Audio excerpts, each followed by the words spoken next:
Hey, it's me, Tammy B, and this is my quick review for the haves and the have-nots. So we are on season 4, episode 21, titled The Fugitive. And you know what, before I remembered that I saw the preview, I was all trying to think of who the fugitive was, but then I remembered the preview from last week when Hannah kidnapping the baby. So I was like, oh, Hannah's a fugitive. So that's kind of funny. So we start the episode off back on the block, black in the hood. I guess Quita called herself running the shots in the hood. Maybe she always been running the hood since Quincy was in jail. But I was like, why are all the homies just coming to her? And I was kind of here for that. One homie was checking her like she need to calm down, because she did. And okay, y'all, as far as Quita and this acting, I don't know, y'all. I have come to the conclusion, I may have said this when we talked about her bad acting before, but I am just under the impression now that is Quita. That's how she's supposed to be. Because have you ever, I'm sure we all know somebody in the hood that's a little off, right? And they offness almost look like they're bad acting. Like, dude, are you being serious right now? Like, is this the real you, or are you just playing around right now? So I think that's what Quita's supposed to be, because now that we've seen the actress who plays Quita act in real life, she did a great job playing the battered woman on Greenleaf. So either she didn't practice her acting since she been on Have and Have-Nots and just have to keep Quita the same because that's how she already started off. Or my theory about this just being her character might be right, because why else would she be acting like that? And then the whole scratching the arm thing, like, it's so unclear. Like, is she supposed to be on drugs or not? And then so here comes some little girl with a flawless chain talking about, oh, we're Quincy, he my boo, I miss him. She seemed kind of crackish too. Like, I was like, okay, so does Quincy give his girlfriend drugs, and now the girlfriend all missing the drugs, so now she coming to Quita or whatever? Like, that's the vibe I got. But the girl didn't eventually get to no drugs or whatever. So I don't know if she really missed Quincy and just wanted to know where he was at, or if she wanted drugs or not. So anyway, the two goons come up and finally go ahead and admit, like, hey, we was casing out Veronica's house to find out what's the deal with Quincy, and we found a whole bunch of tapes of this girl with the flawless chain gave to Veronica Harrington. So the girl with the flawless chain, Quincy's girlfriend, basically she been trailing Quincy for Veronica, recording the conversations between her and Quincy, recording what's been going on in the hood. So they went ahead and snatched her shirt off and found out she was wearing a wire. But I'm like, why did nobody come help her? Well, it's Veronica, it's not the cops, so what would Veronica do? And I guess she just turned in the tapes after she got what she already got. But I was like, dang, you would think somebody on the other end listening would come in and rescue her at that point, but I guess not. But anyway, long story short, what could she record from Quincy, and when is Veronica listening to all them tapes? So that was kind of dumb. I guess I get it, something different, but Veronica ain't got time to be listening to all them tapes. Like, they had a whole bag of tapes, and I'm like, tapes? Who has tapes? Wouldn't that be on like a flash drive or something? So anyway, that was that. So we get to the house, to Veronica's house. Melissa come out, and she was telling Jeffrey, look, your mom watching, she wanted to have sex. I ain't got time for your shit today. My dad got chemo, so come in here, let's have the sex and be done with it. I was finally here the way she was treating. I don't think it's fair for no man to get deboed into having a baby with somebody, but finally that Melissa just being real, like, look, I don't want to do this either. I don't got time for your shenanigans today. Like, can we just do something and move on? So I was kind of here for Melissa, even though overall I'm not here for Melissa, You guys, I'm at Chipotle. I'm so excited. I'm so hungry. I'm doing a 30-day vegan challenge, and I'm on day 4. So I'm about to try their little sofritas, well, I've had it several times before, but I'm finally about to get it, because usually I just been eating literally raw fruit and vegetables. But I'm excited to get some protein in my life. So anyway, y'all, this Veronica stuff is so sick. I'm sorry, I'm over it. I guess I should have been over it, but I am so over how it really do seem like Veronica want to hear them having sex. Like Melissa said, she is sick, and that's exactly what I thought when they came up the stairs. And Veronica was like, "Oh, don't be too loud." I was like, that is just sick. Come on now, lady. Why are you forcing them to have sex in your house? Why do you even want to know that they're having sex in your house? And then I also got the same vibe that Melissa got. The fact that she said she didn't want to hear, that mean that bitch wanted to hear. Like, that is so nasty. This is going way above and beyond just, oh, you know, I don't want my son to be gay. Like, it's just so gross. Like, who cares, like, if he's gay in real... Like, I don't agree with anything she's doing, but I'm saying, if she gonna do that, like, why do you care if you actually hear them having sex? Isn't the fact that the baby is on the way enough? Like, you can pretend based off that, or the fact that they live together. Nobody knows what's happening outside. The whole world ain't gonna know that they sleep in the same room and don't have sex. Like, that's so gross, Veronica. Like, the fact that you that anti about this whole thing, that you have to hear them having sex, that is, ooh, she getting on my nerves. And her blonde wig, it was not that cute. Like, I'm just like, I guess you didn't spend the thousands of dollars that you spent on the other wig on that, because that blonde wig was not cute on her. She could pull off blonde, but that, it was not so cute. So anyway, what else main happened? Oh, Benny rolled up to his house and he see all the police at his house. Y'all, he rolled straight on by. I was rolling. I would have did the same thing, like, and kept rolling. And even though Benny's dumb, like, I also personally would have thought, like, oh my gosh, they know I killed Quincy, they coming to get me. That's what I would have thought as well. But for that reason, I wouldn't have went to Candace's house. He went straight to Candace's house. I wouldn't have went over there if that's what I thought. I would have just jetted or went to a motel or something. But so basically, Benny all ready to take the rap. Oh, I thought it was so cute that he was going to take the L for his sister. Like, go ahead, tell me how the murder happened, and I say I did it so you won't go to jail. And Candace was like, no, F that. You not involved. Let's just answer the door. So they answer the door and find out that the reason that the police are looking all around is because they're looking for Hannah, because Hannah kidnapped Quincy Jr. Okay, pause. I understand that Candace basically abandoned that baby at the hospital, but wouldn't the mother be notified, the current legal guardian? Technically, she 1 day away from him going to the foster home, so technically, legally, on paper, Candace is the legal mother. So I just can't believe that her son got kidnapped and she didn't know. You know, they got her phone number, so that was kind of dumb to me, but whatever. Candace all mad about it. Benny telling her, like, just drop it. She not gonna do nothing to the baby. Like, and I get it. Maybe Candace feel like, oh, you too churchy, or oh, you kind of hypocritical. I don't want to raise my son to be like you. I kind of get that, but that's not necessarily harming. I mean, I guess it's mental harm and social harm, spiritual harm. But come on now, to make it seem like that lady gonna beat that baby, I was just like, oh, she getting on my nerves, Candace, as far as that baby. So anyway, then the police start following Benny around because they thinking Benny gonna go to Hannah. So Benny go to work and they all follow him, and then Mike all like, or Mitch, like, oh, why the cops is following you? And he was like, oh, leave me alone, like, I got this. And Mitch was like, oh, one day you gonna recognize I got more weight than you think. Mitch, why you not using your weight? Okay, according to Mama June or Mama Rose, you don't want no help from the family because you want to make your own way. Well, then you should have made your own way of making David turn your phones on. So you called Mama June for help. So that was getting help.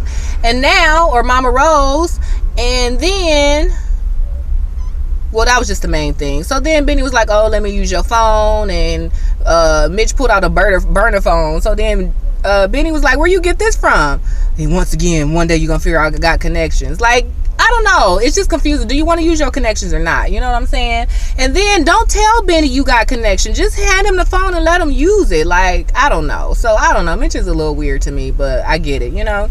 So Benny finally talks to Hannah, and, you know, I don't know what her plan is. She at the Crier house with the baby. So Catherine and Hannah standing over baby Quincy talking, and Catherine was rolling, y'all. At first I wasn't really here for her laughing, but then I thought about it. I'm like, sometimes you gotta laugh to keep from crying. And then, like, Catherine pointed out, like, hey, you laughed at Veronica and that shit wasn't funny to me, so hey, I'm laughing at this. But I didn't like the fact when she was like, I've been waiting for you to make a mistake. I don't like people like that. I don't like when people be plotting on your downfall or plotting for you to ruin it. I kind of didn't like that. But, you know, we know Catherine's not of the cloth, so we can't expect her to be perfect. And so I mean, I get like why she was laughing, you know, you perfect and now you out on the run or whatever. But she don't understand, like, for black women, like, it's not funny when the cops is after us. Like, your ass was in jail for a couple hours and got let off. You a judge, a legacy and all that. No, if I go to jail, I might not make it out, like, literally in more than one way possible. So that's why I get like, this ain't funny, Trick. Like, even though you gonna help me, like, Hannah still could possibly not come out. Like, the cop told Benny, like, hey, it's somebody to be quick to take an old black lady down, just to say they saved a child. So I was not here for the laughing, but at the end, when Hannah started laughing with her, like, hey, I guess it is funny. And at the end of the day, hey, if I do go down, you know, at least it was for something like, you know, preserving my legacy or whatever. So that's really all I remember, you guys. It was kind of like a blah episode, but, you know, I was here for a few things. So when Jeffrey and Melissa finally got into the bedroom, Melissa started making sex noises, like pretend like they was having sex. And Jeffrey was like, no, I'm not doing that. And then he was like, okay, fine, I will. Then he started, like he was doing it. But then he started saying, oh, Landon, oh, Wyatt. And I'm like, dang, so you do like Wyatt or whatever. And then, you know, what's her name? Melissa got mad and was like, why are you doing this? Like, come on now, you know we both in a situation. Why you can't be mean to me? And at first I thought the same thing, like, right, Jeffrey, why you can't be mean to her? Why you can't just be nice to her? She was like, okay, I can understand if we don't kiss, if we don't have sex, but can you just be nice to me? And I was thinking the same thing, like, right. But then, like Jeffrey pointed out, the person who basically got me pregnant, like drugged me, had sex with me, and having my baby and is blackmailing me, I was like, yeah, I guess I wouldn't be nice to you either. At first I was kind of thinking like, dang, you doing Melissa hella dirty. This your mom's fault, not Melissa's fault. But hey, she did play an active role. But hey, now we know that Melissa mama want this to go down too. I guess because, you know, all the money that's involved. So we know now that it's basically almost $2 million that Melissa doing this for. So this ain't no quick $100,000 to pay for your daddy medicine deal. This is like some lifelong stuff. Or this is some long money. So that'd make a little bit more sense. Because Jeffrey was like, how much money do you need? Because this is way too much. But when she hit him with that 1.9, he was like, yeah, you out of luck. So Jeffrey just walked out. So I guess I get it, you know. In a sense, Melissa could seem innocent. But, you know, like from Jeffrey's standpoint, like, hey, whatever, regardless of what your reason is, you still tricked me, you know. So I get it. So that was that, you guys. So pretty cool episode. I guess we'll see what's gonna happen with baby Quincy, because even Hannah was starting to have second thoughts when Catherine was laughing at her. She was like, oh, I can't believe you did that. That's kind of like ungodly or whatever. And Hannah was like, oh my gosh, you're right, maybe I should take him back. And Catherine was like, girl, bye, let me go see my son, make sure he okay, and then I'll come help you with your baby. So I think she gonna stay. But then she told Benny she was gonna meet him somewhere. So I don't know if she was just pacifying Benny or if she really is. But Hannah, girl, you already got the baby. Go ahead and wait for Catherine to get back. Make y'all a sandwich and it's going to all work itself out. And when she said, I'm going to borrow Mike's truck, I wonder who she was talking about. That old ex-boyfriend Mike? Or tow truck Mike? Oh, his name Mitch. So I don't know. I was wondering who Hannah was talking about when she said she was going to borrow somebody's truck.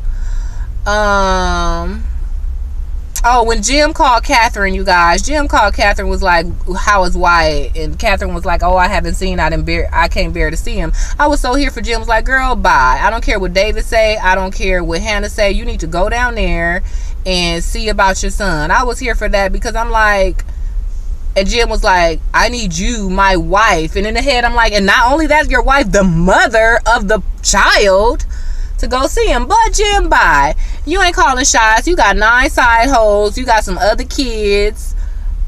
You ain't about to tell me what to do. So that's why I was here when Catherine's like, go your damn self, hung up the phone and left, even though she went herself. I probably would have did that too. Like, said something smart on the phone and then did it anyway. I do that all the time. My mama always asks me, why you do that? Because my mama would be like, oh, can you something? I'm like, oh, I don't feel like doing that. I got to go to work. And I hang up. But then I'll roll over there with whatever she said. Like, I don't know why. It's just, I don't know. But yeah, so I get it, you know. So anyway, that was pretty much it, you guys. That was the Haves and Haves Not, season 4, episode 21, titled The Fugitive. So we'll see. I hope Candace end up dropping them charges. Because, I mean, hopefully, I don't know. Because that's dumb. You gonna sue her, but then you want to put them up for adoption anyway? You know? So, that's that, you guys. So, we will see what will happen. So, you know what's up. Give me the thumbs up on this video. go ahead and check me out on Twitter at TammyB_. Y'all, when Veronica walked up into David's office with that blonde hair, he looked like... So, y'all, he done served Veronica with divorce papers and restraining order papers. And Veronica was like, look, you can have Jeffrey if you want to. I mean, you could get a restraining order of me if you want to. But Jeffrey, But, y'all, did y'all see how, what's his name? Jonathan. Well, he said his name was Jonathan. I done forgot all his names. Jonathan Brandish / Oliver. He flipped the script so bad, you know. So Brandon was in there telling David like, oh, somebody was following me, so I went to some fake house and pretending like I had a family. So now everything that Candace knows is a lie. So Brandon don't got a family, and that wasn't his house. So now Candace probably ain't gonna find him for real again. But hey, I thought it was a good job that she did the little bit of telling that she did. That's why I thought she should have ran up to him right then and there versus waiting, you know, even though she could have got the money in her hand right there, but just to be like, yeah, I see you, you know. So, you know, Brandon was telling David all of that stuff and how he got to run and he probably can't be around no more. And then Veronica walked in and he flipped the script so bad, made it seem like he was a plumber just coming to see what was what. I was like, you better go ahead, you little swindler. But yeah, that was that. So anyway, that was pretty much the episode. Next week looks good. I remember a few things, but I kind of forgot them that fast. But next week looks good. I remember next week looking good, but I can't think off the top of my head right now what was going on. So we'll see. All right, you guys, enjoy the rest of your day. It is, Thursday? So we are almost to the weekend. I'm excited. I have a lot going on this weekend. We are having something called the Miriam Experience at my church. It's a women's event, and the gospel singer Jacqueline Carr is coming. So you guys follow me on Twitter and Periscope. I will share those news feeds just so for those who can't come, or who would actually even just like Jacqueline Carr themselves, like she'll be singing and she'll be ministering. So I'm excited to see what she will be saying. So I'm gonna do that tomorrow night, and it should be pretty cool. I'm excited. I gotta find me something to wear. I want to dress cute. You know what?